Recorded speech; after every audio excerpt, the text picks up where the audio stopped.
এরা আমার বলছে অলিভাইগো বাড়িতে কুমির সিস্টেমের এক প্রাণী এসছে, খেয়াল রাখিও বলা সাবধানে রাখি।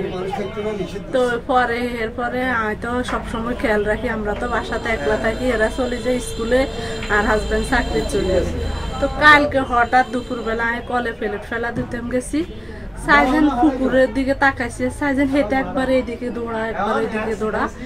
পরে আমি এরা বুড়ো ডাকি আমি বলি যে রেসবিরাব্বু এদিকে আসো। কি মানে আমি যে কথা বলি ভয়ে আমার মুখ থেকে কথা বাইর হয় না। পরে উনি কি আমি কই তুই যে জন্তু রোগের কথা কইস ওই তুই যে তখন পুকুরে। পরে উনি আসছে, আসার পর দেখে যে উনিও দেখছে, দেখার পর কয়েকজন মানুষের কাছে ফোন দিচ্ছে আর আসি দেখছে।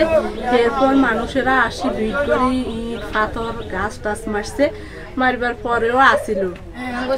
এরপরে ফায়ার সার্ভিস এসছে, ফায়ার সার্ভিসের লোকজন বলে যে এটা আমাদের দ্বারা সম্ভব হইতো না, আপনারা বন বিভাগে ফোন দেন। পরে বন বিভাগে ফোন দিচ্ছে, ওখানে ফোন দিচ্ছে আর ওনারা বলতেছে যে এটা আমাদের না, এটা আমাদের ঠিক আছে, তবে আমাদের ভিতরে বন্য প্রাণী নিয়ে যারা কাজ করে ওদের দায়িত্ব এটা।